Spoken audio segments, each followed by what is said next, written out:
Hey guys, this is Wildcat Chris Harris, TNA original and one half of 6-time TNA World Tag Team Champions, America's Most Wanted. You are listening to the TNA Cross the Line podcast. TNA Wrestling, Cross the Line.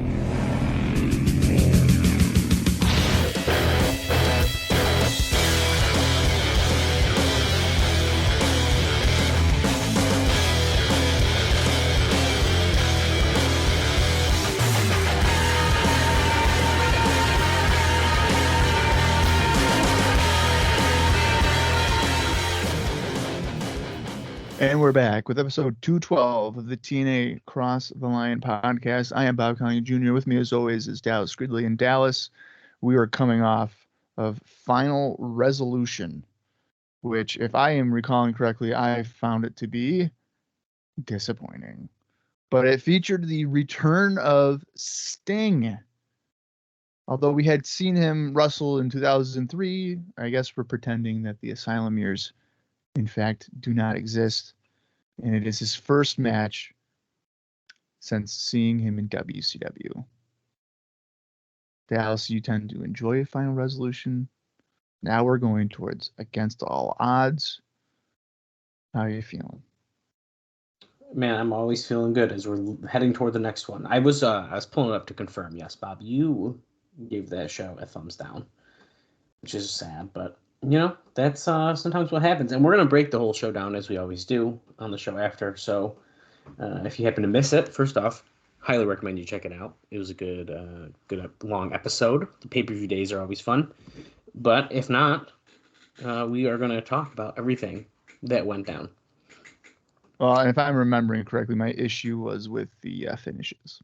Yeah, it was a lot of the finishes. And believe it or not, I shouldn't really come as a shock, but Dave kind of brings that stuff up in the Observer newsletter. So okay. A lot of the finishes, the gimmick stuff of like people running in, and yeah.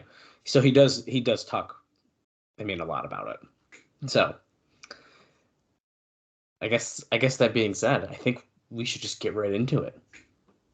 Yeah, let's go.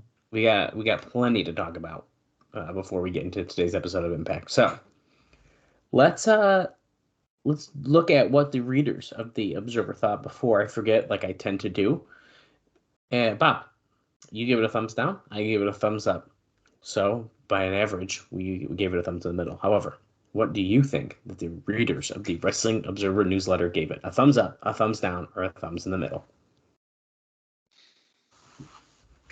I'm going to say that they gave it a thumbs in the middle. Well, they gave it a thumbs up by majority, 63.2%, which, if you pay attention, that is actually seemingly a little bit lower thumbs up than I feel like normal. And that's because 28.2% were in the middle. So, not a bad thought. It's still a thumbs up, yeah.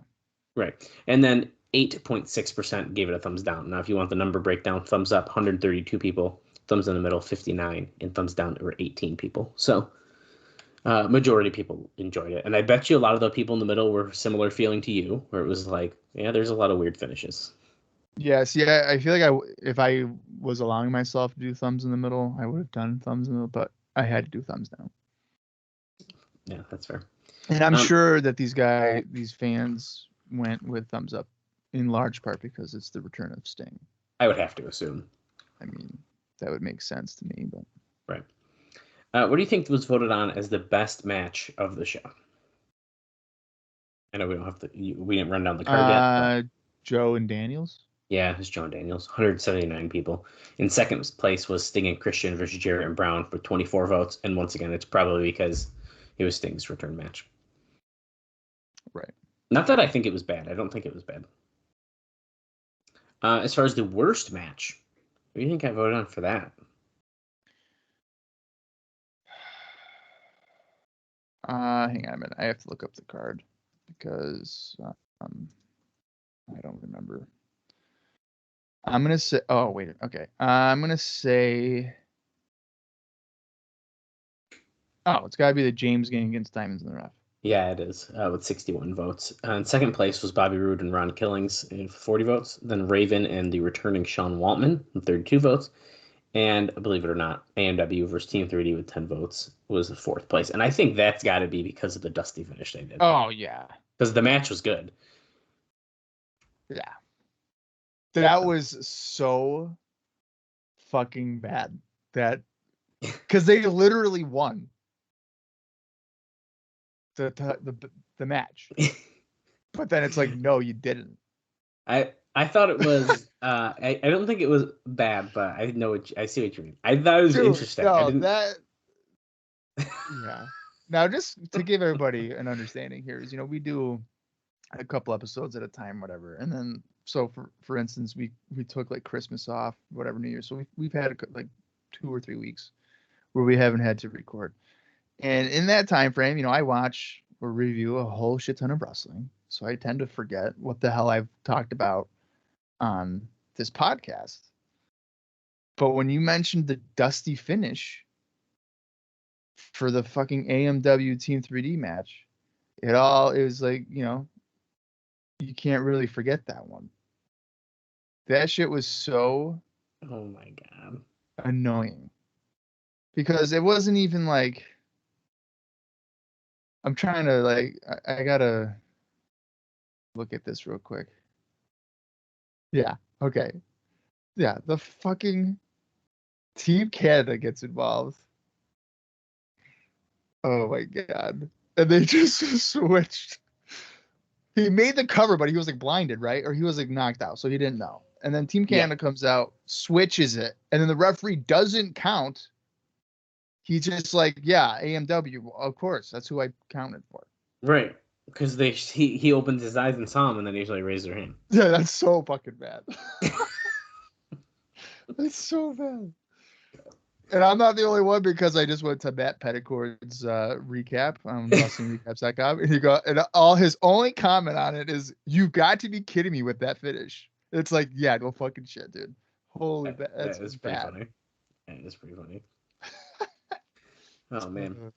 Well, let's talk about what Dave writes in the Observer newsletter. Now he tends to ramble here quite a bit, so I actually ended up cutting a decent amount out before because he usually does like a little write up and then he talks about the matches.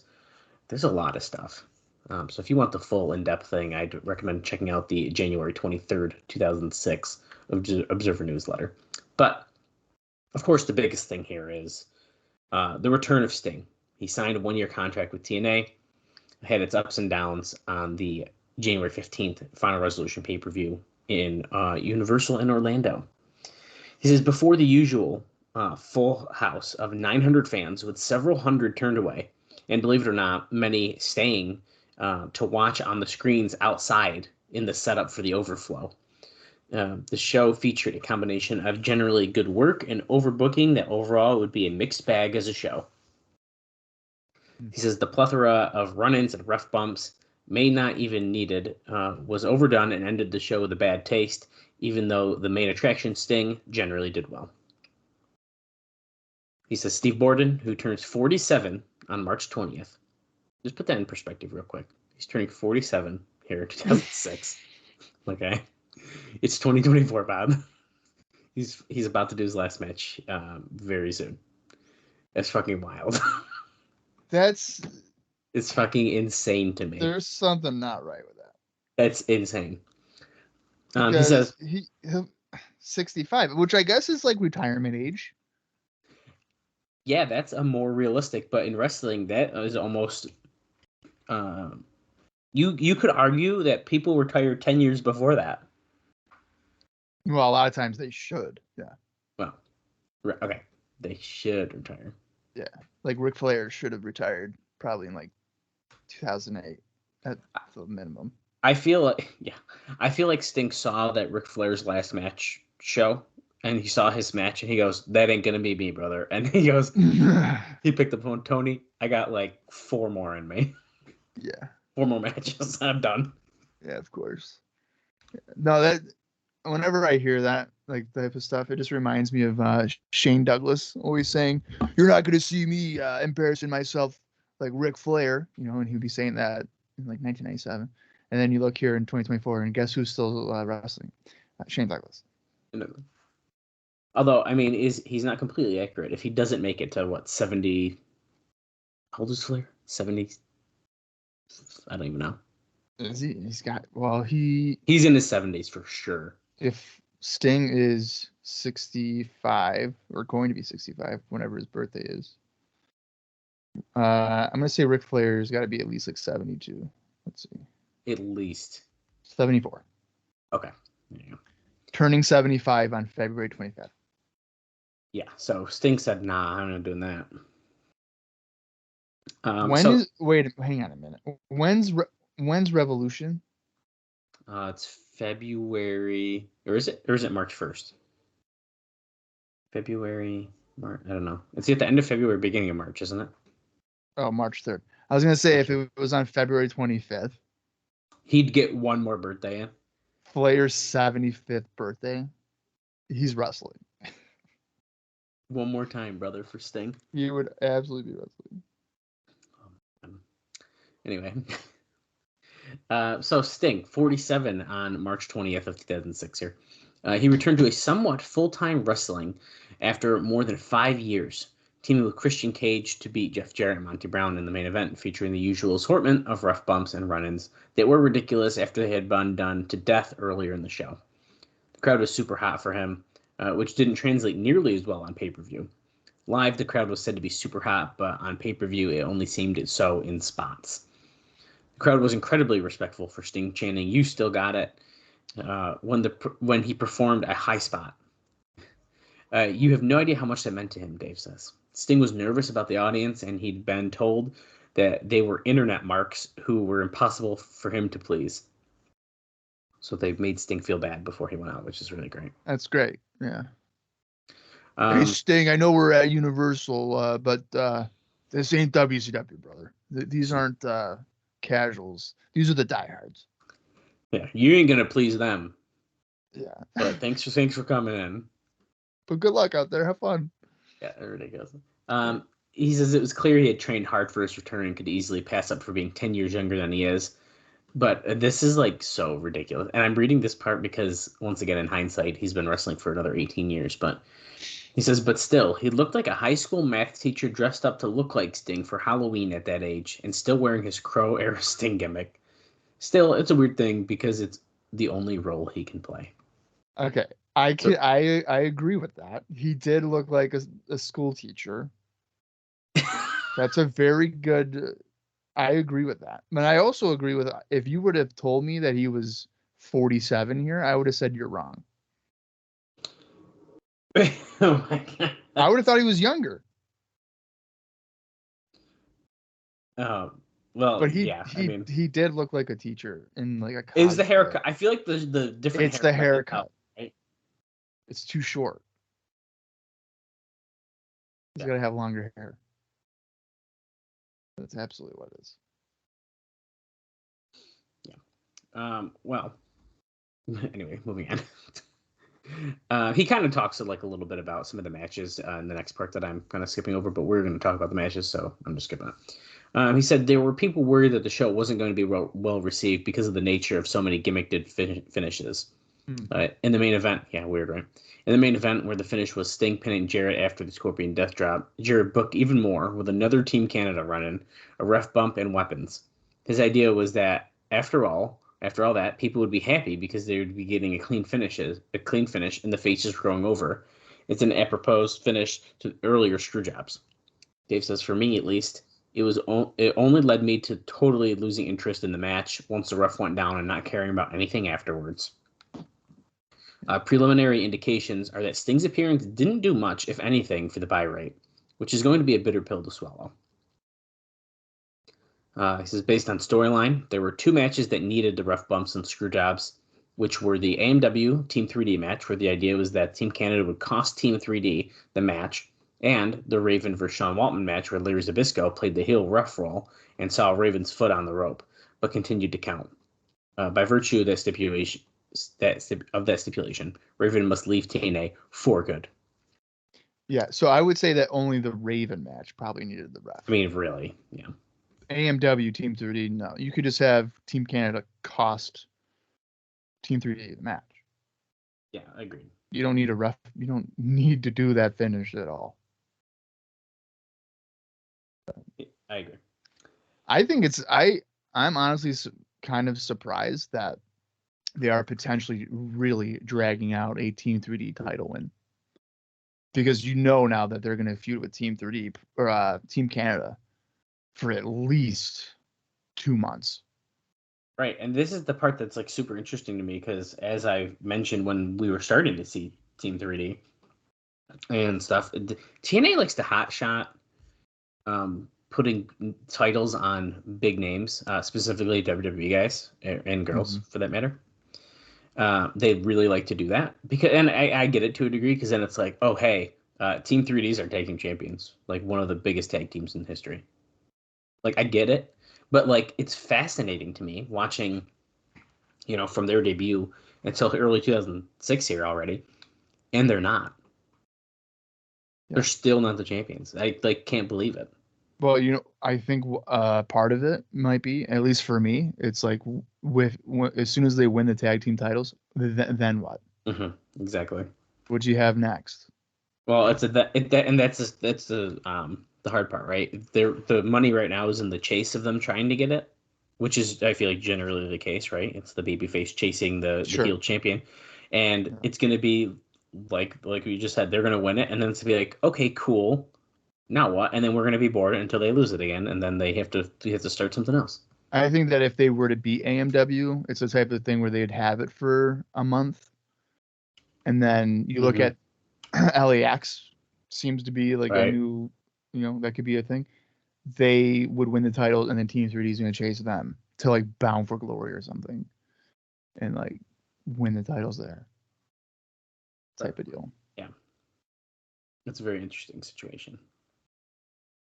Going off of the Raven Zbyszko stuff here, Dave notes that Raven got a big reaction after losing, as if the fans were playing along, because none of them at this point could be so naive as to believe that it's it for him, even though long-term his future is very much in question. Now, the plan currently is for Raven to be out of action for about 10 weeks, to return probably around the time of the Lockdown pay-per-view in April, and somehow Jackie Gaeta will be part of his return. This is the second time in the year that they've done an angle for Raven to be gone. The last time was when he quit. So, which I think was pretty interesting. Well, he quit and then came back at Slammiversary to win the title. Yeah. Right. And now he essentially got fired. He says the real negative from Raven's side is that since he's paid by appearance, he won't be getting paid for the 10 weeks he's off. Oh, man. Now, okay. Worse than that, though, he's suffering from health problems. He says this angle to largely get rid of him has nothing to do with those problems, as the bookers weren't even aware of them, and the timing is simply coincidental. He says health problems as repercussions of his years of abusing recreational and performance-enhancing drugs is what he's saying, the issues. He says the years of artificial testosterone from the steroids has made it so, whether clean or on prescribed testosterone, even doing heavy or regular cardio, his thyroid is messed up, and he's having trouble avoiding dropping weight, as he's more than 270 pounds now. Oh, wow. Yeah, so no matter what, he can't drop weight. Yeah, so he's having a hard time. Wow. Yeah. That's kind of crazy. Mm-hmm. With those two finishes, which clearly weren't going to make anyone happy, they should have left the rest of the show alone, except for the Round Killings vs. Bobby Roode finish, or it was Conan's distraction that cost Killings the match, because Killings, LAX, and I see Dave says the James Boys are still doing what essentially storyline advancement, since nobody expects to see good matches out of them. Right. Okay, let's talk about the matches. I'm going to do a normal quick rundown. I'll do the short version of what he says, and of course, the star ratings. First, there's two pre-show matches, which we did not see. So here they are. We talked about them, but we didn't see them. Petey Williams in A1 and Eric Young, so Team Canada, defeated Lance Hoyt, Jay Lethal, and Kenny King in 5 minutes, 54 seconds. Fans were chanting USA at King, who is interesting trivia, is the last guy and the best wrestler out of the camp who lost out to Jack Gaeta and Linda Miles in the finals of Tough Enough 2. Kind of interesting. He did some... I do remember him on that, but I seem to recall that people thought a guy named Jake was going to win. He was a muscle guy. He had like a little bit of a mohawk, and I watched the finale, and when they're like, Al Snow or whoever is gonna say like, oh, and the winner is right, and he thinks it's him, so he's about it's Jackie Gator, and he goes, you got it. He's like, wow, really? Whoa. Because it was good. I believe the assumption was one male, one female, but then they did Jackie and Linda. So they really threw it out. Oh yeah. Wow. I haven't seen like the full old Tough Enoughs. I don't think like the full things.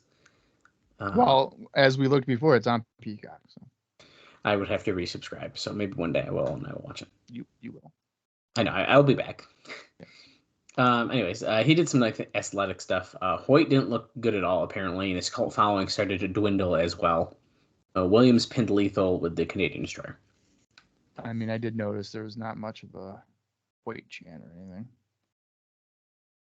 Yep. Conan and Homicide defeated the Naturals, Andy Douglas and Chase Stevens, in 3 minutes 50 seconds. Apollo had transportation issues in getting out of Puerto Rico. Homicide's shoulder apparently is a mess, so he can't do much. Conan's hip is totally shot, which became even more clear later in the show, which he says, still, this was fine because it was kept short. The Naturals had the Natural Disaster set up on Homicide when Conan hit Chase Stevens with a slapjack, and Homicide got the pin. So yeah, those were our pre-show matches. I didn't realize the Homicide's shoulder was already jacked up. I did remember that at one point in time, he was not doing well with his shoulder. I'm surprised it's early 06 that it's already an issue. That's surprising. The first match on the main show, Austin Aries and Roderick Strong and Alex Shelley defeated Matt Bentley, Sonjay Dutt, and Chris Sabin in 10 minutes 31 seconds. Sabin has a new look with blonde streaked hair. Actually, so does Shelley. Which is just pretty funny. They did teases with both Jerry Lynn and Dave Hebner, shown watching the action. Good opener. Finish saw Bentley hit Strong with a super kick as he was trying to put the moves on Tracy, and he was taken down by Shelley with a schoolboy holding the tights. He gives us 3 stars. Then we saw the James Gang, Kip and BG, defeating Elix Skipper and David Young, managed by Simon Diamond, in 7 minutes 47 seconds. The crowd has been waiting to see the New Age Outlaws back together after 6 years for months, and when they were, the place was dead. They were so less over than 3 Live Crew, and it's not even funny. Kip pinned Skipper after a Cobra Clutch Slam, 1 star. Which is the one and only, I believe. I was going to say the one and only, yeah. AJ Styles pinned Hiroshi Tanahashi in 11 minutes 3 seconds. Fans threw streamers in the ring for Tanahashi. Good wrestling here. It was just getting going with an abrupt finish. Shannon Moore ran in and hit Styles with his Mr. TNA, or went to hit Styles with his Mr. TNA plaque, but Styles moved and he hit Tanahashi. This looked amateurish in timing. Styles then pinned Tanahashi after the Styles clash. Tanahashi picked up the plaque Moore had left behind and gave it to Styles. As they continued to raise each other's hands, Moore stole the plaque out of Styles' hand and ran off. This made Styles look like such a goof, and this is not the time for that to be happening. 3 stars. Yeah. Sean Waltman, he returned. He pinned Raven in 8 minutes 6 seconds. Raven did a strong pre-match promo. Waltman looked heavy in the middle. He says. Waltman had some tear down the house performances before his latest hiatus caused by no showing a pay-per-view. This match couldn't be based at that level given how much time they were given and how it was booked. It was a total garbage match. And when Dave says garbage match, this is why. He says using a garbage can, a can lid, a weight belt, a ladder, a table, a shopping cart. So when he says garbage match, he doesn't mean like a shit match. He means like hardcore weapon stuff. Then, when Waltman eventually went to pin Raven, this is, of course, after the ref bump, sorry. So, ref was bumped, whatever. Raven had Waltman pinned, but there's no ref. Waltman then went to pin Raven. Zbyszko ran into ref. He actually gave the slow count to both sides, which we were surprised about, I remember, Bob, that he was even pretending. Then at another point, Raven had the match won. Zbyszko wouldn't even count to 3. Waltman then gave Raven the X Factor off the ladder through a table.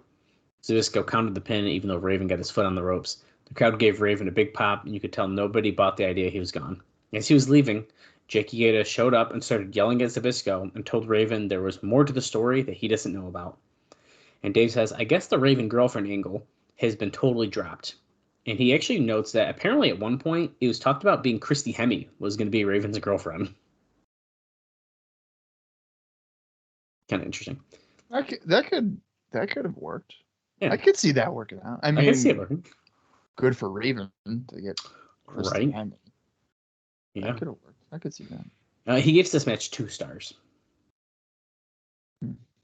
Next up, Bobby Roode pinned Ron Killings in 9 minutes 49 seconds. Before the match, Conan tried to get Killings to join LAX. Killings said he was tired of the drama and he was going on his own. The match itself was solid. Roode hit the Northern Lariat on him for the pin. As Conan again tried to recruit Killings, BG James hit the ring. Homicide came out and Conan gave James a beatdown. Killings walked off and didn't save James. Kip James made the save, hitting Homicide with a chair shot. Conan bailed before Kip James could get him. 2 stars. Next up, Abyss pinned Rhino, 9 minutes 18 seconds. And I'll be honest with you, Bob, I totally forgot that this match happened. So that's pretty funny. Well, it's because it wasn't a garbage match. It wasn't a garbage match. Abyss went for a choke slam, but Rhino blocked him to deliver the low blow. However, Abyss recovered immediately, and Dave says he could not get past how Abyss was fine seconds after the low blow. But honestly, I don't think that bothers me. He's a monster.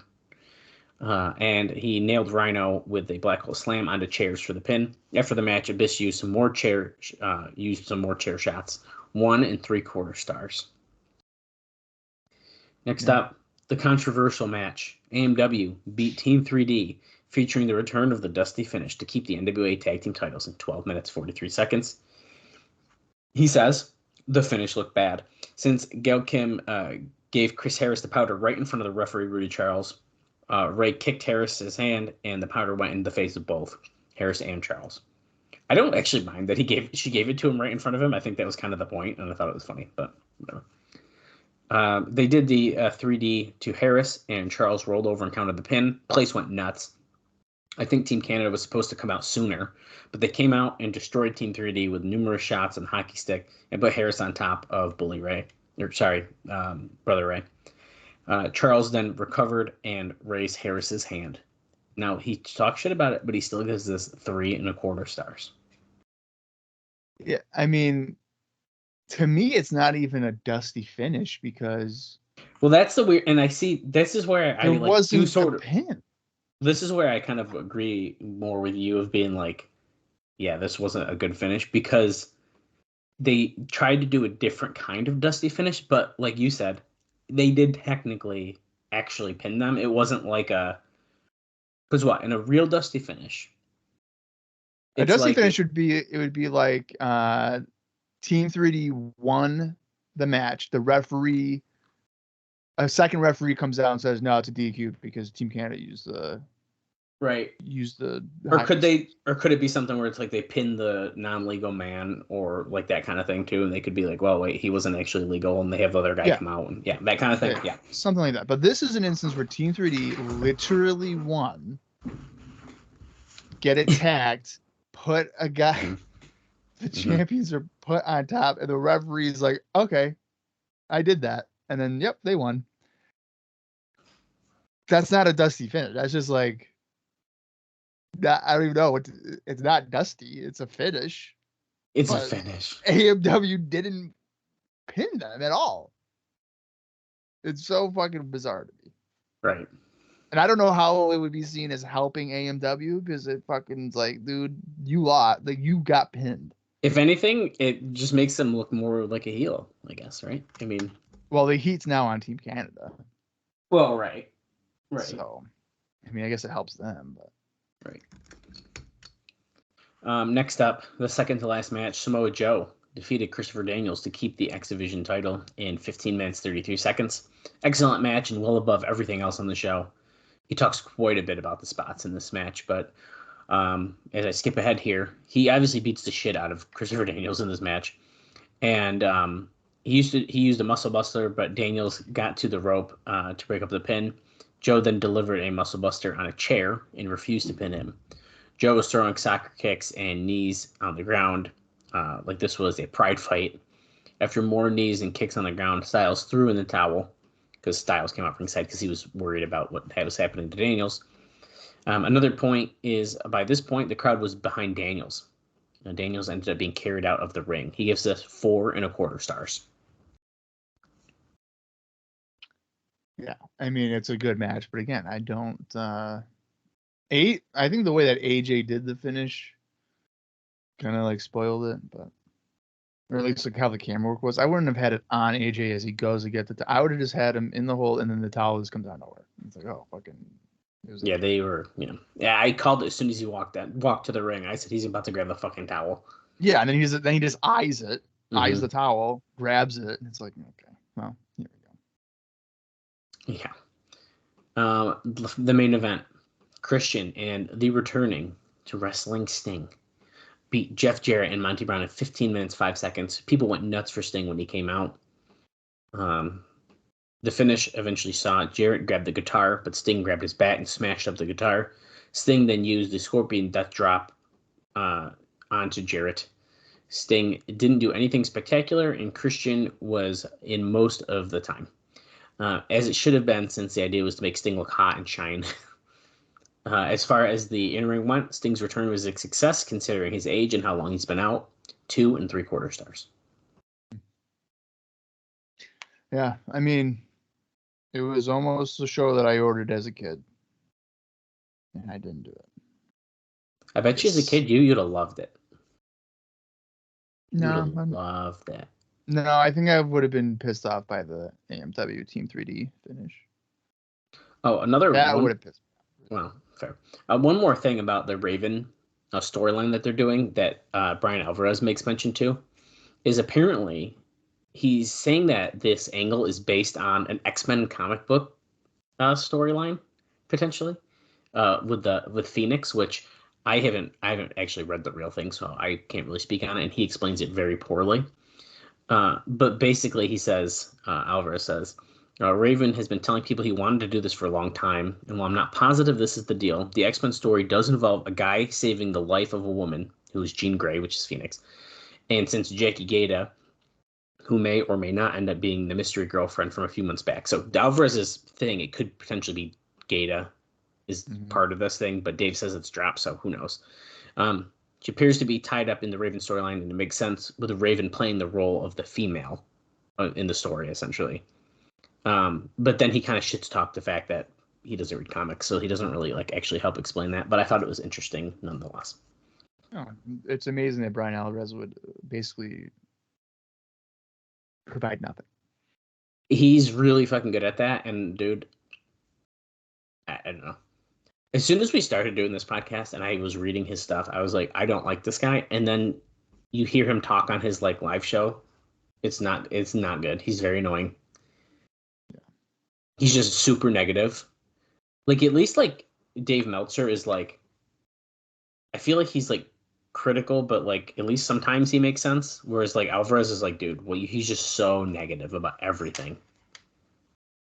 Yeah, that's the type of fan or podcast or whatever that I can't deal with. I can't deal with I find everything positive and then everything negative. No, it's got to be balanced. If you tell me something's bad but you see the good in it, it's come on, man. It's okay to say something not good or disagree. If this podcast was just you and I saying every show was good, we agree on everything, that's fucking boring to listen to. Yeah. Who wants to listen to that? Right. So the fact that I'm Final Resolution kind of a bummer, but you're no, I really enjoyed it. It's that's two different reactions. Okay, cool. Instead of it's pretty good. It's pretty great. And then that's it. End scene. Yeah, that's kind of annoying. So. Right. You want to know what also is annoying? What's that? So on Final Resolution, I plugged Lance's podcast, right? Oh, yes. Yeah. So I listened to the episode that he wanted me to plug the wrestler, right? And it's not a bad podcast. You know, I listen to it. They all, you know, have their jokes, whatever. It's pretty good. During the show, he mentions some wrestling podcasts to listen to. Dallas. Did he shout us out? He didn't mention us. Lance. And I confronted him. I DM'd him and I go, hey Lance, I listened to your podcast from like 3 years ago, and you plugged you plugged something to wrestle with 83 week whatever, but not us.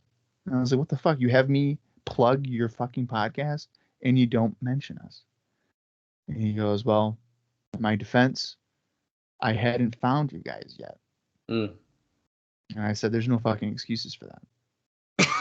Oh my god. There's literally no excuse for that. You can go in, edit it, and just say TNA Crossline Podcast. And then I'm sure it would still flow. So you were grilling him now. Oh yeah. Like I will not rest until he mentions TNA Crossline Podcast in a future movie review.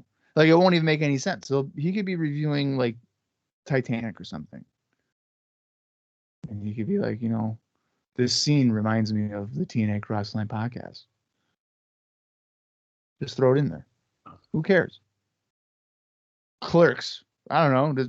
Or Clerks 2. Oh, there's a fire going on. You know what's fire is the TNA Crossline Podcast. Oh, okay, great. Like, thank you. I'm literally doing it for you right now, Lance. Like, just fucking do it. Oh, Bob's grilling the fans. Yeah. It's like, again, to Titanic. Oh, they hit the iceberg. You know what also hit an iceberg? Impact Wrestling, when Vince Russo sent that email. And guess what? You can listen to a TNA podcast called Crossline TNA. TNA Crossline. Whatever our podcast is named. Whatever the podcast name is. Yeah, the TNA Crossline Podcast. Yeah, well, did you know that? Well, you do know because I texted you. I mean, TNA's back. I mean, Bob, by the time this episode is out, TNA's back. Yeah. By literally, like a week. Yeah, officially. Yeah. It's back. They're already riding our coattails, man. They got merch out. TNA Crossline. Of course they do. Dude, we're the OGs, man. Everybody else, all the other podcasts are like Impact. It was Impact this, Impact that, because that was the times. But what made Impact? Fucking TNA. TNA. We've been crossing the line for years now. That's right. And now here we are. And their new logo, as we've discussed in the show, is the shits, because it's not good. A janked up version of the good logo. Yeah. I almost did it yesterday, but I had way too much other important stuff to do. I was gonna just redo the logo if I was gonna do it and be like, this looks so much nicer. And then I was like, you know what? This ain't worth my time. Because after you texted me, it was like, this profile picture on Twitter looks like shit. I was like, I think I should do this. Yeah, it looks bad, dude. Not good. Yeah. Anyways, we are done with final resolution talk. But Bob, I do have a little bit more to discuss here before we get into the show. Not a ton, but a little bit more. I actually cut quite a bit out of this Observer newsletter, dude. He goes on so many freaking long tangents. I cut so much out. I had to. Because it was just like stuff that I think would make people fall asleep if they were listening to us talk about this. But anyways, Spike TV this week finalized its decision to, believe it or not put on a major show on February 13th when Raw is preempted due to the dog show. This is a pretty big deal.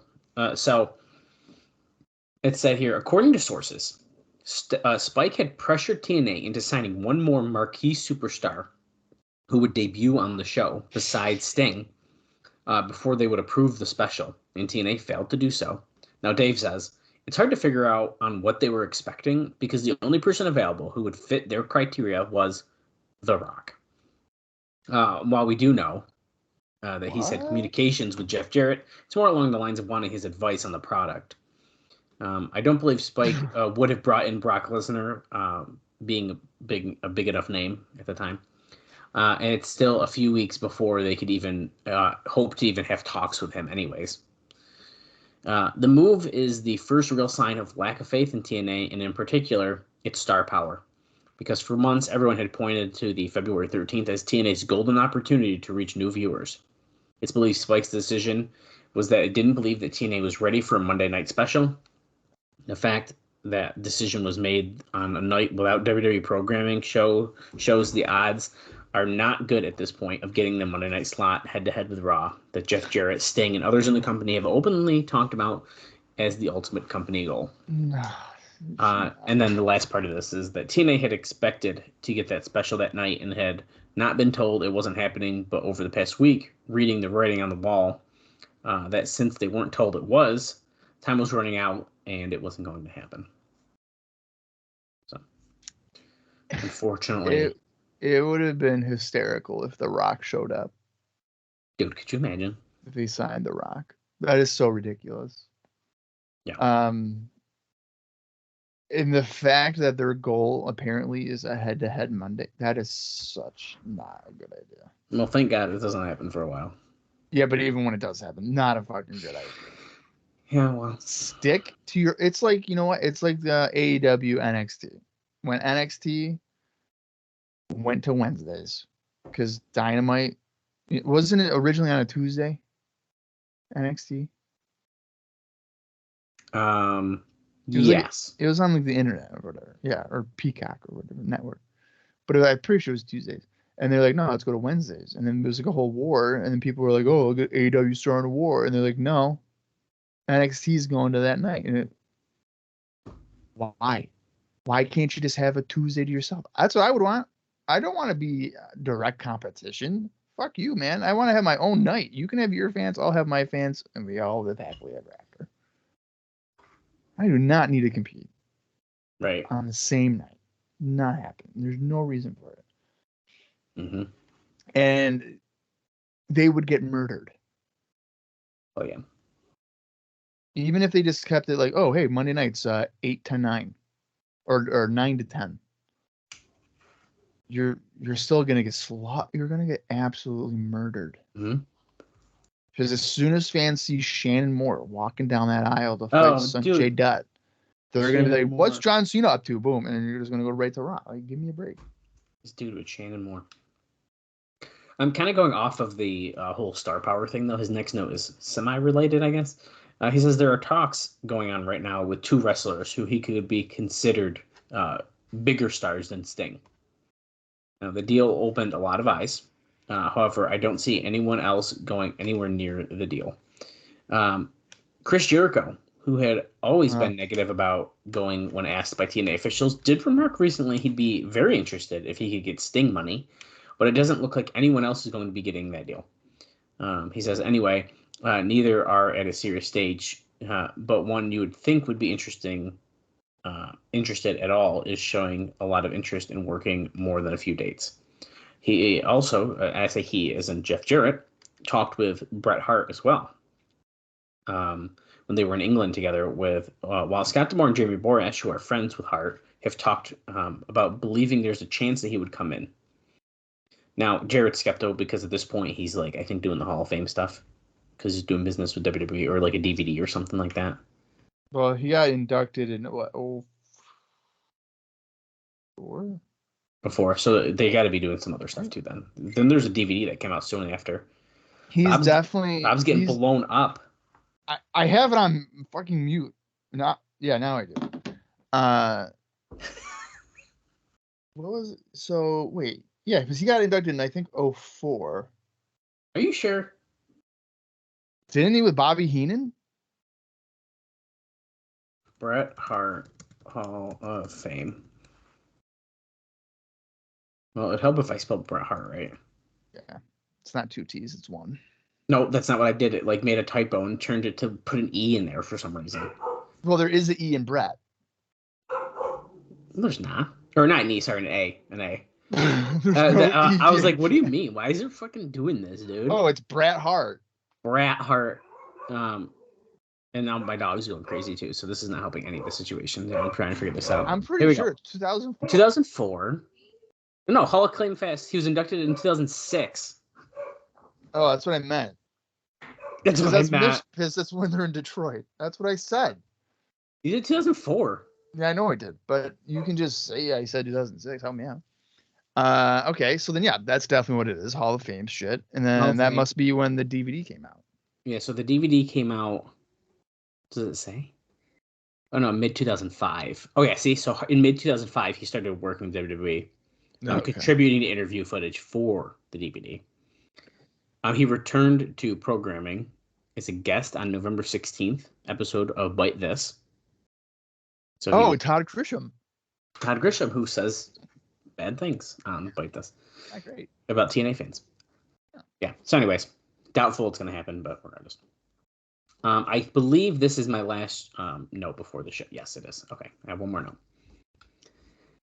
note. There are plans right now for a first house show, which would be a sold show promoted by ICP on March 17th in a 3,000-seat CompuWare Sports Arena, a made-for-hockey arena in Plymouth. They want to promote it as a pure TNA wrestling show. But the idea is that if it doesn't sell, they can turn it into an ICP appearance and not lose any money on the deal while still having the show. The working plan, as of right now, is for Jarrett versus Rhino or Christian for the NWA title, Sabu versus Abyss, Samoa Joe versus AJ Styles, ANW versus The Naturals, Monty Brown versus Chris Sabin, Ron Killings versus Bobby Roode, Alex Shelley versus Petey Williams, Shark Boy versus A1, plus Eric Young and Conan. Tickets range from $50 down to $10. And now, in addition to this, some of the shows promoted Virginia by Dave Hebner and NASCAR star Hermie Sadler's United Wrestling Federation over the next few months, using mostly TNA talent, will also be gauged as dry run to see if they'll do house shows. Now, he talks quite a bit about what happens on these shows, but since we cover them in our indie notes, I'm not mentioning all of that. However, the UWF debut show was January 13th from, is it Emporia, Virginia? And it drew about 600 fans. And the tickets were about $10 and $25.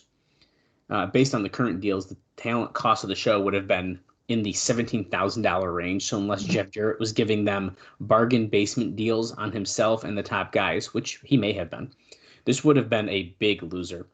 The reports we got were it was a break even. The description, the wrestlers did just enough to get by. So if you were looking for quality show that TNA wrestlers put on in Orlando, you would have been very disappointed.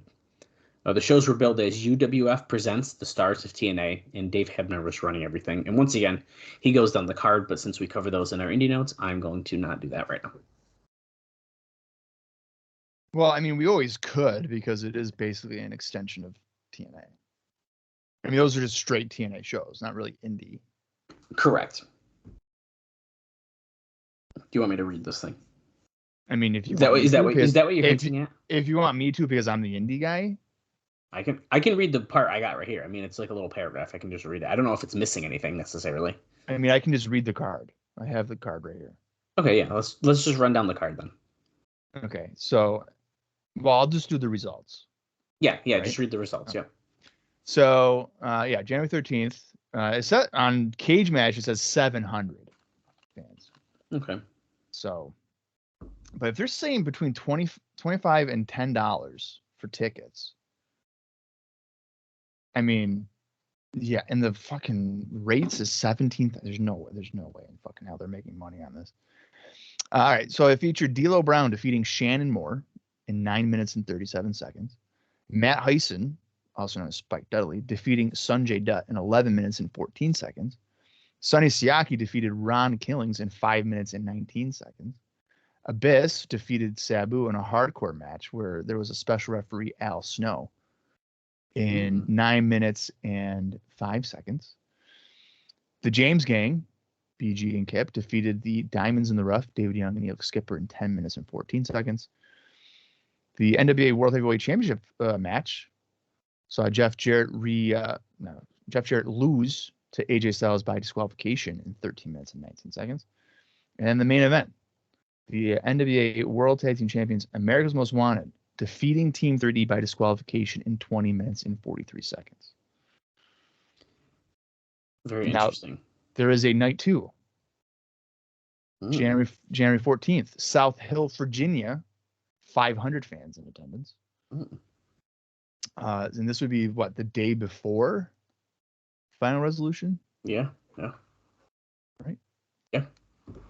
So that featured not the same matches. So this will be interesting. Sonjay Dutt defeated Sonny Siaki in 6 minutes and 12 seconds. Sabu defeated Al Snow in a hardcore match in 9 minutes and 2 seconds. The James Gang defeated the Diamonds in the Rough, 9 minutes and 6 seconds. Abyss defeated D'Lo Brown in 8 minutes and 11 seconds. Ron Killings defeated Shannon Moore in a street fight in 13 minutes and 44 seconds. Hermie Sadler was a special referee. And in the main event, it was a non-title match, but it was also a tables match. Team 3D defeating AMW in 20 minutes and 53 seconds. Very interesting. I do have a couple of things I want to add about the first one. I don't have any notes about the second show, at least not in this Observer. Yeah. But Earl Hebner was the referee in that Jarrett and Styles match, which I think was kind of fun. And believe it or not, Shannon Moore interfered, and that's why Jarrett was DQ'd. And then because of whatever happened here, Hermie Sadler suspended Jarrett. So as Dave says, I guess he doesn't have to work the future shows with the group. Yeah. And it was said to be the best match on the show at 1 3/4 stars. So if that sets the precedent for the potential of, as he says, how little the guys put into it, doing the bare minimum. That's interesting because I definitely reviewed these shows, and I don't know what I gave for star ratings. Yeah, it's but it's the best match is 1 3/4. Well, right.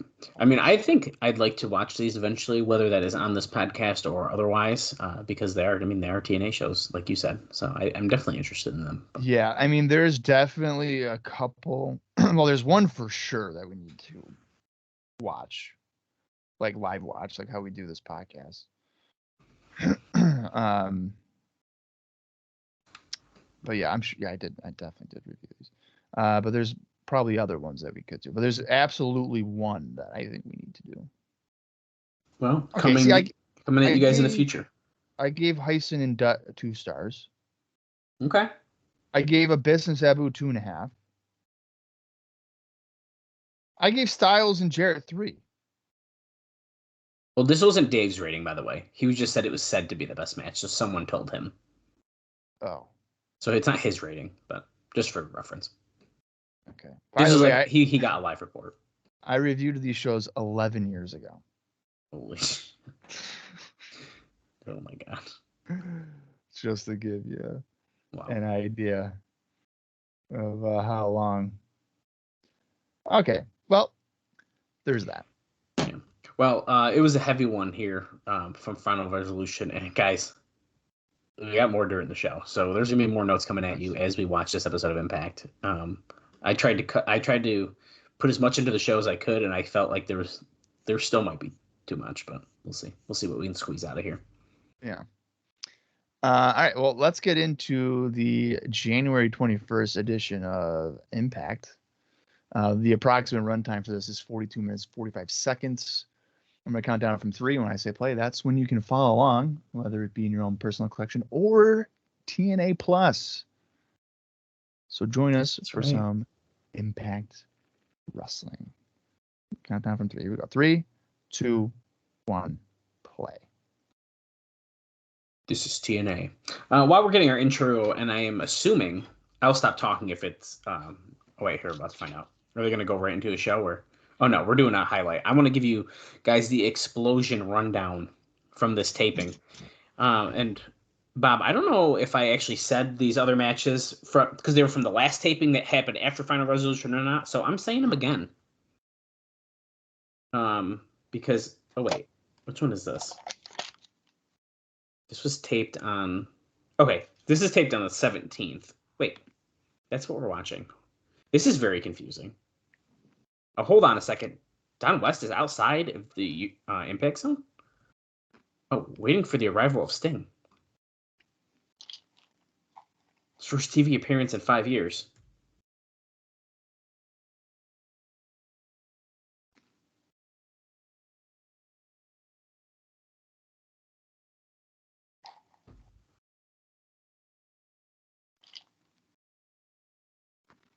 Oh, okay. So we're just waiting for Sting.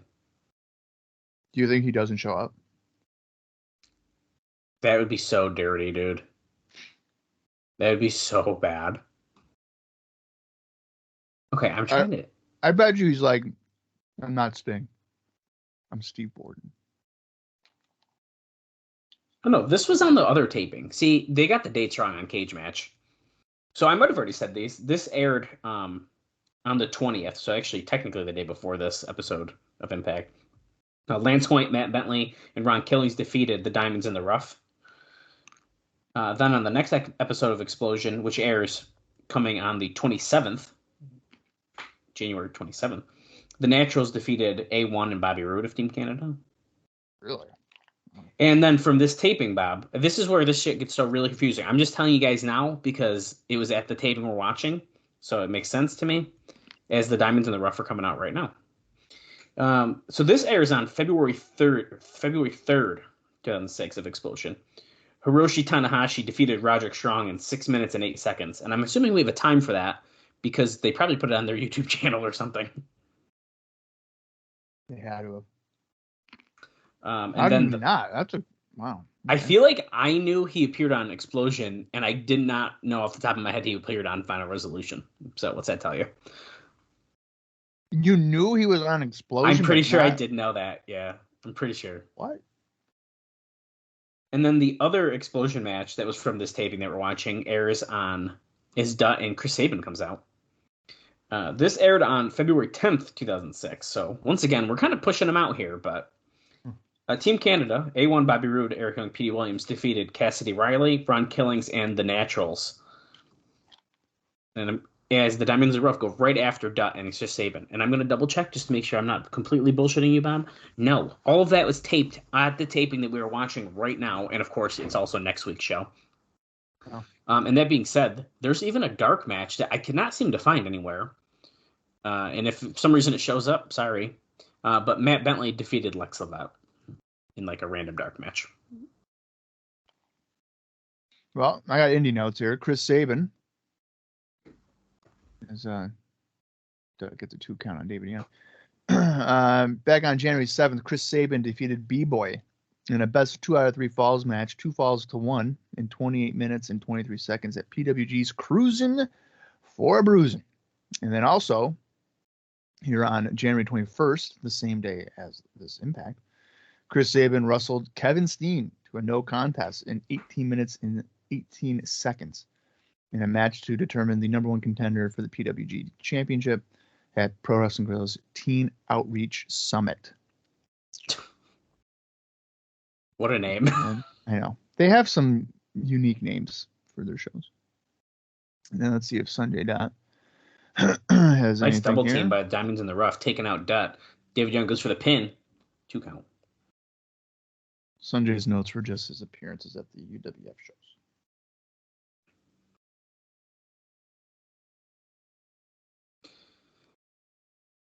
Now, we do got some big X Division stars in this match with Dutt and Chris Sabin here. Now, believe it or not, Bob, there is rumors of a former X Division star making his return as Dutt hits a beautiful Hurricane Rana on David Young. He's going to tag Chris Sabin, who gets right in the ring, goes after David Young. And here comes Skipper, gets taken out by Sabin as well. Dave says, hell may have froze over since there's a possibility of Low-Key coming in, which, based on what happened when he left, was thought to be something that would never happen. It's rustling. Yeah. So we may see the return of Low-Key here. We haven't seen him since, what, 04? That's freaking crazy. How is that even possible, dude? Well, you know what? I think he's at a falling out with Ring of Honor by this point. So he's got really nothing going on. Nothing big, at least. Yeah. Holy shit, that is beautiful. Sabin put in the Skipper kind of in a trio woe. He didn't lock the leg in, but that's okay. Beautiful shotgun drop kick. Dutt, Hindu press. Goes for the cover on David Young. That's a 3. Simon Diamond jumping in for the save at the end was awesome. I like this Sabin Dutt duo. Yeah, dude, that worked really well. That was good. They're gear even kind of matches. I'm into this. No, that was really good. Morphoplex move of the night, and it's the Hindu press. And that Hindu press move, I like that. That's good finish. Yeah, that's nice. That should be finisher of the year. Instead of the Styles Clash or Canadian Destroyer every year. Give it to the Hindu press. You just reminded me about it. I was thinking about this last night. Oh, as we go backstage with AJ Styles here. Let's see what he's going to say. That's an AJ shirt I would buy. That's a cool one. Wait, did they just say he's going to fight Samoa Joe for the title? I think so. Wait, street fight tonight? Or Shannon Moore. What? Dude, let's go. And Styles goes, you're calling him the Prince of Punk? You want to get to the top of the X Division at my expense? You can carry on that little plaque all you want. But the award is mine. The fans voted me, Mr. TNA. Yeah, it's dead. I'm done with you.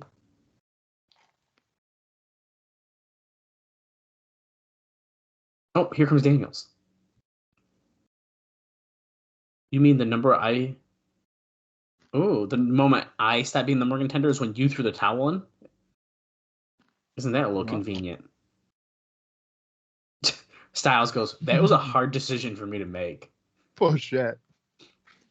Daniel says it wasn't a decision for him to make, which is fucking true. Who is Styles to be like, yeah, he's done? Right.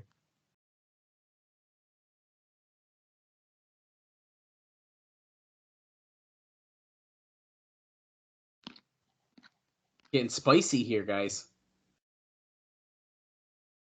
Sometimes the heart is too big for the head to make the right decision. What a quote.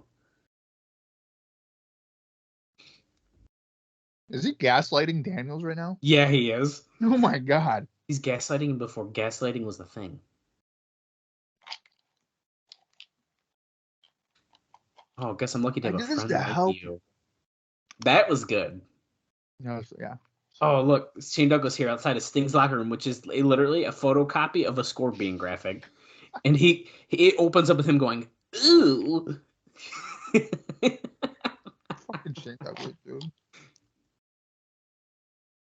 I don't know if you saw, because I commented on it. You know our, I was going to say friend, but he's not our friend, but we really like him, IVP videos. Okay. Over on Twitter. He said, working on something, and I'm realizing that Shane Douglas is a really good interviewer, and I just put the little eyes looking, because where was he a really good interviewer? What was he working on? I don't know. This was a few weeks ago. I think he posted it, and I wrote on it with the at Cross the Line TNA Twitter page. We're seeing Sting highlights from the thing. I actually have some Sting notes. I don't know if I can squeeze them in before we get to move into something else here, but let's see. Hold on. Dude, this notes page is one of the longest I've ever had for this recording. It's so long. Sting did a conference call. He actually did an interview too, but we're just doing it for the conference call because, yeah. This was last Wednesday through TNA. He said the potential is there for him to do another year after his first one, but it depended how his body held up. And I got a kick out of that because 18 years later. Yeah. He said his idea wasn't to come in and take over or push guys out of the way, but to do what he could to help them out. He said that he watched the X Division, and his first thought was, I can't do this anymore. So he's looking to find his niche because he believes that what he does isn't a dying art. And here comes Team Canada. Petey Williams, Eric Young, and A1, followed by Scott D'Amore. Eric Young getting terrified of the pyro again. Not that. Let's see. I have another Sting note, but I'm sure they'll mention him again, so I'll just bring it up when we talk about him again. You want to hear something funny, though? Apparently, at this time... Wait, who's his opponent? Let's see the opponents quick first. Ron Killings. Oh, Lance Hoyt and Shark Boy. We haven't seen Lance Hoyt and Shark Boy in a while, it feels like. At this time, Matt Morgan, who is I believe, a free agent because we've talked about him before. Oh yeah. He's 28 at this time, by the way, and he was arrested by Louisville police on January 13th for impersonating a police officer. Get out of here. Now, I bring this up because you're wondering why the heck are we talking about that? Well, apparently, he ended up being released later that night from this, and was at the TNA Final Resolution pay-per-view and talked with management about working there. No final decision has been made regarding him and TNA. Oh, he was pretending to be a cop. Yeah, and I do believe. Let's see, is it brought up again? Maybe it might be on. Oh no, there's another note about. Apparently, Scotty 2 Hotty was backstage at this taping here that we're watching. He's still under contract, so he was just visiting, and I believe he lives in Orlando. Yeah, because he's a big theme park guy. That's how I know that. And Matt Morgan was there also, and of course, once again, talk about him being used since he's been fired, but Dave says he doesn't know where he stands now due to him being a bad rep. And of course, the arrest can't help him. So, yeah, I don't think that's some of my favorite videos on like YouTube and stuff is when people try to be like a cop and they get caught. It's pretty good. Someone I used to work with did that. Oh. And when it came out, it was like, oh, that makes sense. Yeah. He was kind of like he was a guy. Weird guy. There's no indie notes for this match. Ron Killing's going after Eric Young here. When do you see a not pump handle slam? Running power slam. Yeah, just a running power slam. He didn't do the hump though. That's what I was literally gonna say. I was like, are we gonna see the hip thrust? Maybe he's a little depressed because he's on his own now.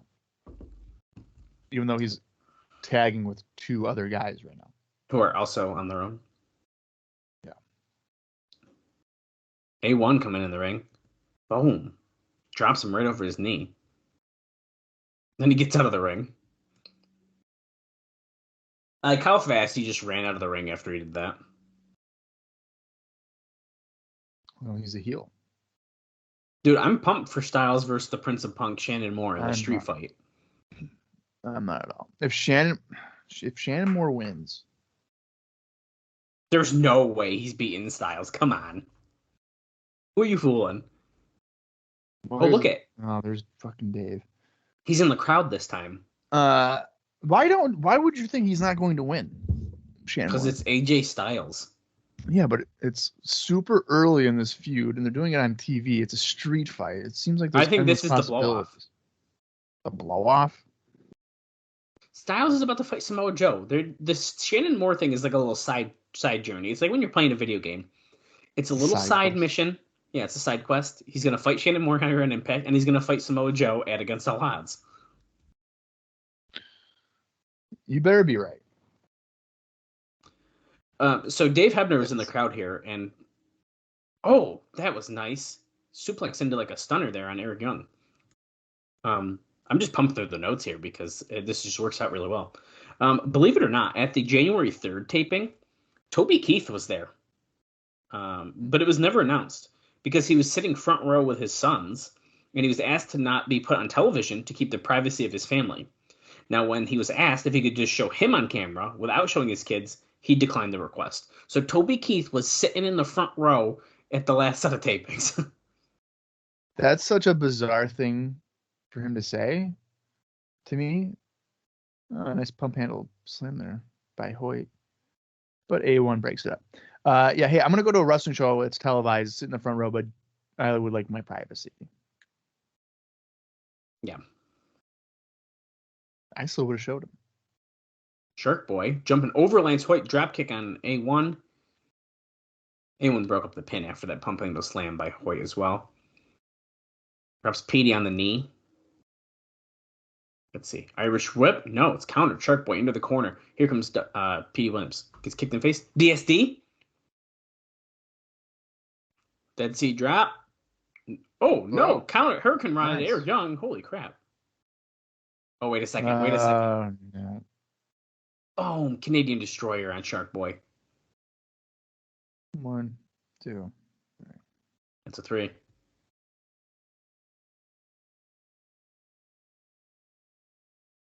Oh, that was solid. That was not bad. No, that wasn't bad. the Canadians win again. So look on a street fight. Do you see how they have that? What? AJ Styles versus Punk. Oh no, I didn't even make that connection. That's funny. That's a potential way to trick people who don't know what's going on. Like, oh my God, CM Punk's here? Yeah, right. That's Although at the time, does anyone like CM? If their audience is internet people, they're gonna. Yeah. They know who CM Punk We're getting a is. Samoa Joe hype package here now. This is kind of cool. They're like showing all the different points that he. Okay, that logo, dude. That's horrible. My God, the Against All Odds, the Ace has Christian Cage's face in it. The Ace's I'm telling face. I'm telling you right now, that's definitely going to be the logo on the art for that episode when we get to it. I'm finding that version of the logo and using it. That logo is brutal.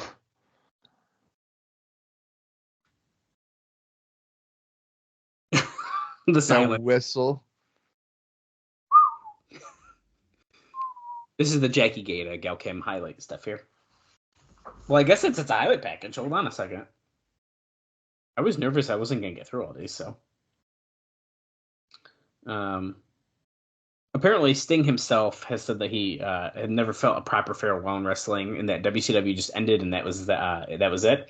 He said he never really thought about going back due to his age, and finally, now that he's almost 47, and said that if something didn't happen now, it would never happen. Now, he signed for a limited number of dates in the 1 year, and it's thought that at this point, after the year is up, that he would have a farewell and retire. He will make some TV appearances, but won't be working every television. He'll probably work most pay-per-views, but perhaps not all. A few TV specials, and likely few, if any, house shows. So, I was gonna say, if I had to guess, he's probably doing it like 20 dates, 12 pay-per-views, and then maybe that makes sense. Ones. Teaming together for the first time on Impact, they're saying. Oh. BG James. Oh and my Kip God, James. we just saw. Okay, that's so. It says on Impact. He did I know, specifically that's so say dumb though. That's so stupid. the James gang. I hate this, dude. I fucking hate this so much. I'm gonna say it. I got something to say. BG James might be one of my least favorite wrestlers. I agree. No, dude, he's a better entertainer than MJF, dude. And Bret Hart. And well, a better wrestler than Bret. A better wrestler than Bret Hart. Yeah. I like Kip James. I like Billy Gunn. Mm-hmm. BG, dude. Look at him. Buck Quartermain and Kenny King are the team that they are fighting. Billy Gunn, I like so like the one Billy Gunn, like 2000, 2001. I like that Billy Gunn. I don't know if I've seen a lot of that Billy Gunn, so I can't speak to that. I like it. And then Billy and Chuck, that's cool. Nin, But dude, Billy and Chuck is probably like my intro as a kid to him. So, and I like Billy and Chuck. well, I remember watching that, and I was like, when did Billy Gunn become gay? Right? Like, No, dude, they were just friends, dude. bullshit, dude. He said it when they were getting married. I know, but like leading into that, you think they're lovers, like they're presenting themselves as lovers. It's awesome. It's awesome. But then, like as a kid, I was like, wait, well, Billy Gunn's gay? And then I was thinking about like, oh, wait a minute, he's always talking about asses. Oh my God. I guess that makes sense. It adds up. Yeah. Let's hear from Kip. We're here just heard from BG. Ugh. The James Gang has three G's for you. Is that new? Get it? Got it. Good. No, he said it before. Okay. He's never said it like that. Like, he's never said the James Gang has 3 G's for you. Get it? Got it. Good. I really hope that Quartermain and Kenny King can win this one. Yeah. The thing that sucks is, like, not sucked, but it's like, what I'm trying to say here is, like, the James Gang is, like, it feels like one of those ultimate, like, that was good in the Attitude Era and isn't working anywhere else kind of thing. Yeah. It's just not working.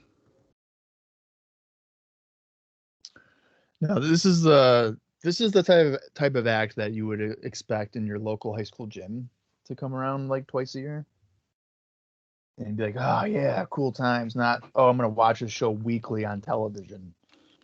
Um, yeah, and Yeah. just really- Hey, they're talking about Waltman and Raven on commentary. So guess what? I got a note for you. Sean Waltman is penciled into an angle probably around March. And it's also being said that Sabu is tentatively set up to return for the April pay-per-view as well. A lot of return notes on this episode. Yeah. But they won't give Brock Lesnar the money. Because he's not. We're not there yet. We're not there yet.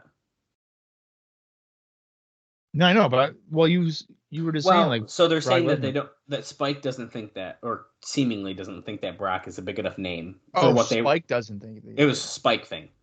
That's insane. What? In the wrestling world, Brock Lesnar's a name. Like, get out of here. 2005. I think they want more than the wrestling world, though. That's the problem. High vertical suplex. Oh, wait a minute. The one and only? Well, he just did like a jackhammer. Why don't they just go get Goldberg? What are we talking about? I think there's something about him. He was doing one of these shit. The one and only on Kenny King. Did Buck Quartermain even get in this match? No, Dallas. And BG James also didn't get in the match. Yeah, so that was a singles match between Kip and Kenny King. You got to be kidding me. No. Now, BG did nothing in that match, and he is breathing very heavily as if he did. He went and knocked Buck Quartermain off of the rope. You know wait. Now it's getting interesting. LAX, Conan, let's go. We have Bullet Bob. Oh. Against all odds. Put the old man in the first row with Bullet Bob. My boy Homicide.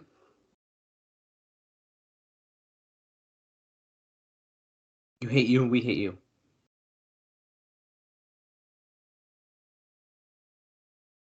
You turn Ron Killings against me?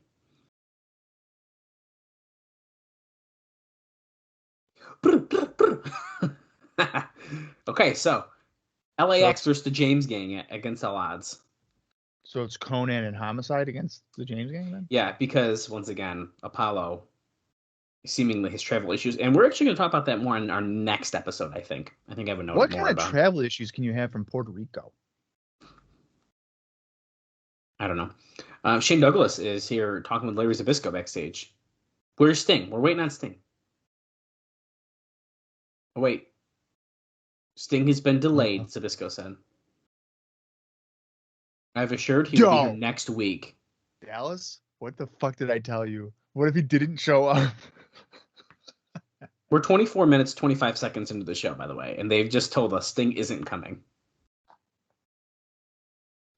He's got a contract in his hand that I want to know what it says. Yo. Oh, boy. I'm down. Hey, Larry.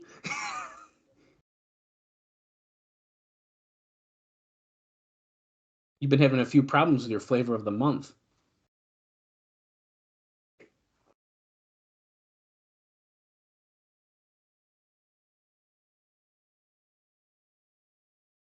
Oh, also Jeff Jarrett's opponent for Against All Odds. I wonder if it's Sting. I know. I wonder if they're just going to tie it together. What's this? Title contract for the heavyweight title. Oh, it's got Jeff Jarrett's name on it, and Monty's looking at it like, I'm about to put my name on it. I'm making this my business. Wait, he just took the contract. Monty.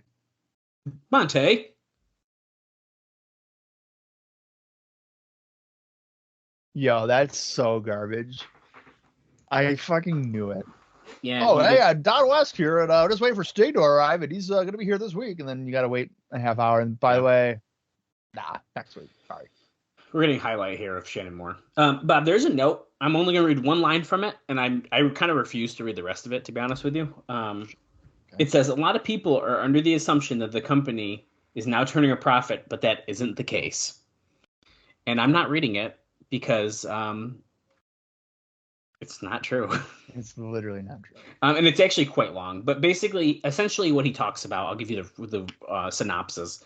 He talks about the idea as if Panda decided to get out of TNA and sell it and that kind of stuff. And he kind of just breaks down some numbers. He's saying that they're not at the level of $1 million per month that they were, but that they aren't making any money.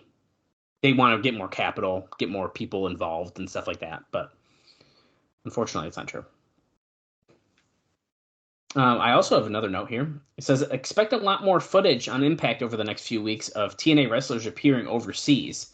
Jarrett was thrilled with the reaction at the 1PW show in England with loud TNA chants for his match with Styles, as well as the reaction from to the other wrestlers that were on the show. So, and I got one more note, and I think I got through them all. Wait, no, I didn't. I have another one. Actually, I lied. Jay Lethal has apparently signed a deal. He says to work underneath. I don't know what he means by that, but... So enhancement.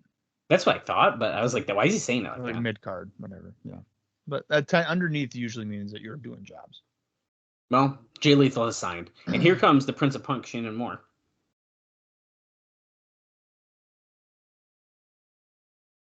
You know, it's weird that Shannon Moore is this Prince of Punk, and he came out to like a rap song. I heard that too. That was weird. Oh, Styles is dressed in street fight gear, jeans, t-shirt, tape fists. Okay, Bob, now I have my final note, and then I'm going to stop talking. Okay. So we can enjoy this match. Well, I'm going to talk about the match. Anyway, Devon was on In Your Head Radio. He put over both AMW and, believe it or not, MNM, saying that they were two of the best teams in wrestling right now.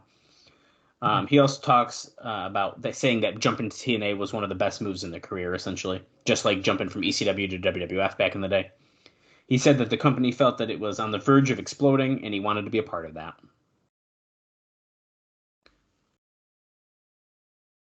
And there you go, Bob. It's a street fight, so no lock-up. Styles was right after the Prince of Punk. This is his, from our viewing, his debut match. He has wrestled on Explosion, but we haven't seen that. Yeah. I just have one indie note for AJ Styles. On January 14th, AJ Styles defeated Matt Sydal at Ring of Honor's Hell Freezes Over. Well,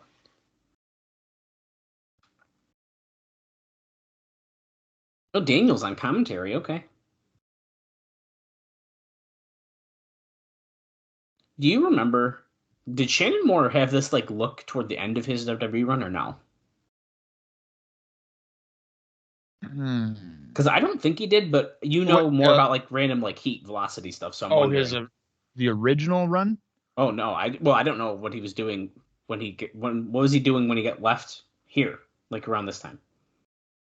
So I've only ever seen him as like regular looking Shannon Moore. Blonde hair, no tattoos. Well, that's what I thought I knew too. That's why I'm confused. Oh, this is interesting footage there from Windy City Wrestling. Yeah, so they're showing, this is the Daniels, the Best of the Fallen Angel DVD. Heaven Sent, Hellbound, I have this. And it showed that the old footage is on that, and he hit his commentary on it, I think. Yeah, so I don't remember him. I don't even know when he left. The first time. Because he had to have been fired, obviously, in like 2005. But I just feel like I remember the MF for Shannon Moore or whatever it was. Right, and that would have been like 2002, 2003. So I remember that, and then I remember him showing up like this, and that's all I remember.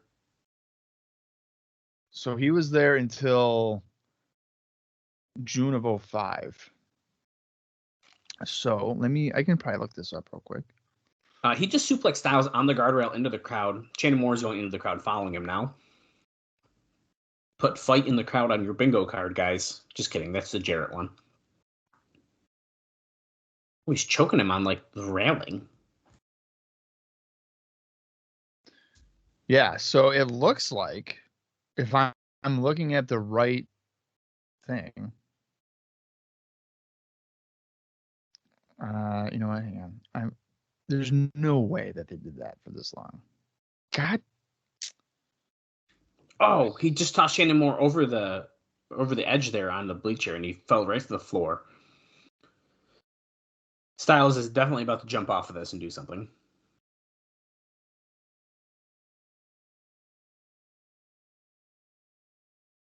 Right off the top. Takes out Shannon Moore. Here's the replay. Boom. Why is there like no Shannon Moore footage? Oh wait. Oh, look at dude. Alex Shelley's out here with the Shelley cam recording.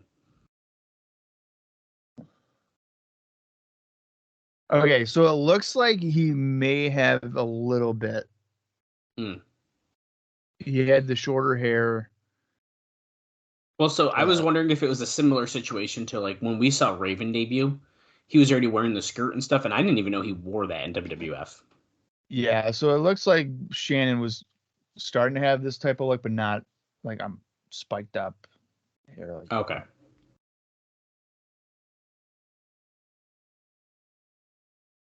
Oh, drop toe hold on the chair. He pretty much still looks exactly like this, if I'm remembering correctly. When I went on his Twitter recently, when I was tagging him in something. I can't wait for the Ink era. So. Oh, Jesus. Alex Shelley's at ringside with his camcorder. Now AJ Styles has a chair wrapped around Moore's head and then sent him into the ring post.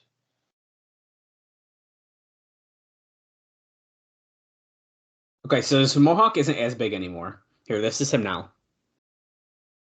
Okay. He actually did it looks like he had an article and an interview on ABC in Tampa Bay article talking about is this Night of Recovery show and talking addiction awareness. So that's nice. So he was doing drugs. They all were. Yeah, but he's doing good now, so it doesn't. I mean, that's not saying. Hold on a second. When did this match happen? Oh, dude, you were not gonna believe this match. Shannon Morrison is he? Look, he's about to Pillmanize AJ Styles. He's going up to the rope. Hold on, I want to see what happens here first. Oh, Styles held the chair up and he just fucking Shannon Moore jumped onto it. Okay, so on February 23rd, 2024, this is taking place in Cocoa, Florida. This is for the ALW World Championship. It is Shannon Moore versus Matt Cardona. No kidding. Wow. I did not expect to see that graphic. Shannon Moore, the single leg Boston Crab. Samoa Joe has been watching this match from the aisle. And now Daniels. Dude, no way. No way. Daniels just threw in a towel. Holy shit, no dude. Way. Is Rudy's not going to accept that. He's not. Is Shannon Moore roll Styles up? Oh, Shannon Moore Shannon pins him with a roll up from behind. Dude. Yo. And by the way, Samoa Joe was watching at the ramp too. They showed him very quickly. Dude. Wow. I fucking love that. Daniels doesn't even give up. He doesn't care at all. So here's the thing. I'm not upset that Moore won because clearly Daniels fucked him. So. Dude, wait, Sting Speaks Live. Oh, next week. Oh yeah. Okay. Dude. Captain Charisma is backstage on the phone. Oh, he's coming to the Impact Zone. What I loved about that is it's what you wanted to happen at Final Resolution. They did it so fast. We didn't even expect Daniels to do it. Right. Dude, it just came in, right? Right. Yep. Team 3D is in Zabisco's office with his Morphoplex golf shirt and golf clubs. If I knew there was a Devon appearance, I would have waited on my interview note, but... Yeah, no. Oh, look at this. Here he is. Save the pleasantries, Larry. The past 11 years, me and my brother have been beaten down, screwed over, even stabbed in the back. But nothing compares to what happened last week at Final Resolution. We kept our promise. We won the NWA Tag Team titles. Bro, they're dead. Zabisco's like, yeah. Yep. And just like that, and Canada came along and erased them No. We ain't bitching and we ain't moaning. You need to do what's right. We want AMW, and we want Team Canada. Could we be getting a 3-way tag team title match? I love you guys. I love 3D. No need to make threats. He's like, I gotta answer to TNA upper management. He did not say championship committee, for the record.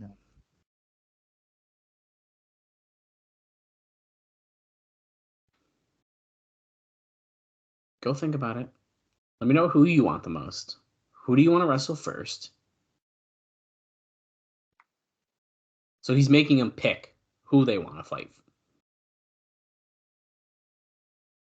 I think Bob is, I think you were right earlier when you said they're probably going to fight Team Canada first, if I was to guess. You think so? I do, because I feel like they're going to be like, we need to get them out of our way so we can get the titles without them being involved again. See, that shows patience, because I'd be like, all right, I want the champ. Well, right. They're baby faces, though. We got to show the patience. Yeah. Christian Cage is already in the ring. He did not get an entrance. Interesting. Let's see what his Christian Cage has got to say here with his shiny Affliction shirt. He just got off the phone with Sting. He wishes he could be here tonight. Should have told Don that. Dude, the crowd's booing. He was at the movies and he couldn't pull himself away. Oh, he's watching the Life Story. Oh my God. Yeah. He was watching the life story of Monty Brown and Jeff Jarrett. He says, you might have heard of it, Brokeback Mountain. I knew it. Is that not a 2006 joke or what? TNA just said I didn't know that they were that close.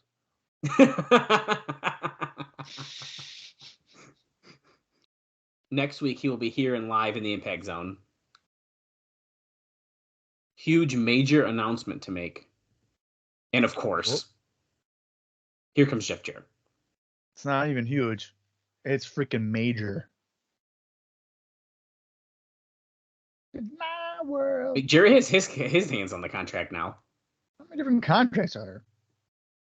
There's no way Monty Brown just handed that to him, I feel like. Today goes, does he got a clipboard? I've seen it and I've heard it all.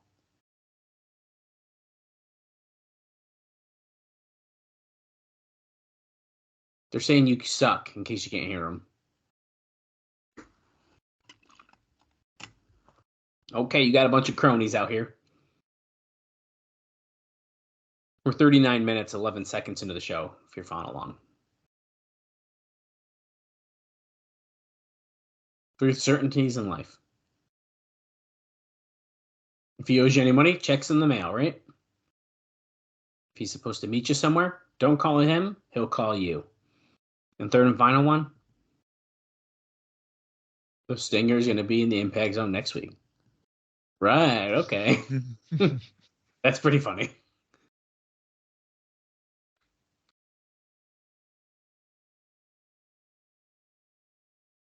Sunday, February the 12th, Against All Odds. I got an NWA World Title match. And I could care less who my challenger is. I couldn't care less.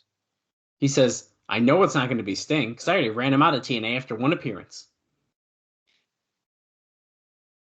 I fear no one. I fear no man.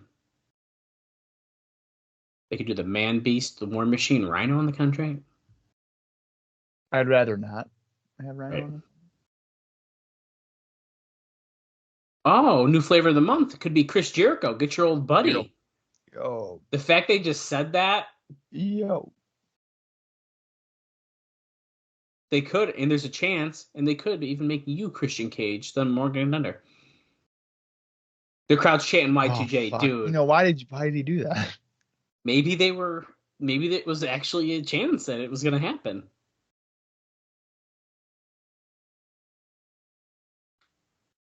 I'm going to send you back where you belong. The mid-card status, slap in the face. And Christian Cage going right after Jarrett now. Monty Brown's about to come out, I guarantee it. Wait, so is it Jarrett Christian? No, he said he doesn't care who they put on it. It could be Christian. Mm-hmm. It could be Rhino. It could be Chris Jericho, apparently. Here comes the alpha male. It should be fucking Monty Brown. Now, here's the thing. If the lights go out for fucking Sting, okay, good. Rhino. I was going to say he was on the phone with him. We know he's not there. No. Rhino comes out. I see a tag match main event for next week. Do you? Sure, I do too. Rhino and Cage versus Monty Brown and Jarrett? There's no way it doesn't happen. Crowd's pretty excited to see Rhino and Christian Cage here. This is the main event of Heat any week. Oh, no. Rhino went to grab the contract and Christian stepped on it. You've had your 5 titled shots. Listen, relax. I don't want to be that guy. Here comes Abyss. I don't want to be that guy here. Christian's face is on the logo. Literally. On the contract, too. I saw it when Larry Zbyszko had it. Okay, Abyss and Rhino are fighting now. So there's his against all odds match. And Christian is going after Jarrett. So, I mean, put the pieces together, guys. It's going to be Monty Brown. Wait a second. See? I'm telling you right now. Oh, it's right here. Look at it. Look at him pick up every piece of paper.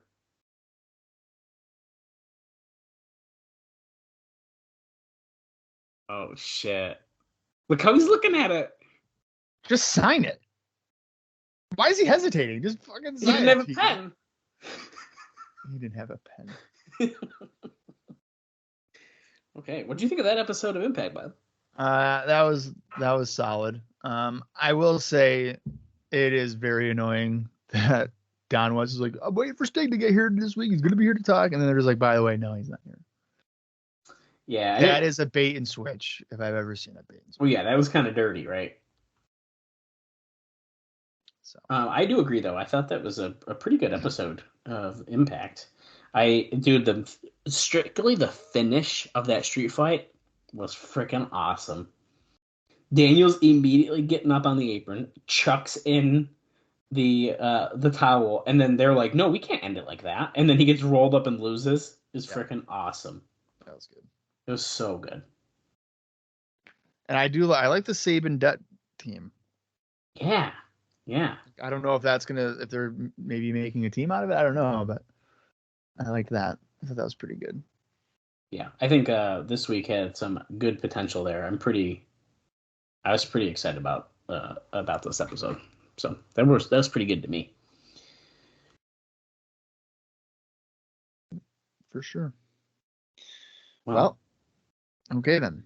That wraps it up here. So our next episode is the January 28th edition of Impact, where we're going to hear from Sting. For sure, they said. Live in the Impact Zone. For sure. He'll absolutely be here this time. That's what they're telling us. Yeah. Don't let us down, Stinger. I really hope Don West doesn't start the show again in the parking lot. But I've been here a whole week. I've been here all week waiting for Sting to arrive. For Sting. But he's going to be here. And guess what? We'll be here as well to continue on with our TNA live watch journey. So until next week, for Dallas Gridley, I'm Bob Colling Jr., and this has been the TNA Cross the Line podcast. Hail Satan! Hail Satan!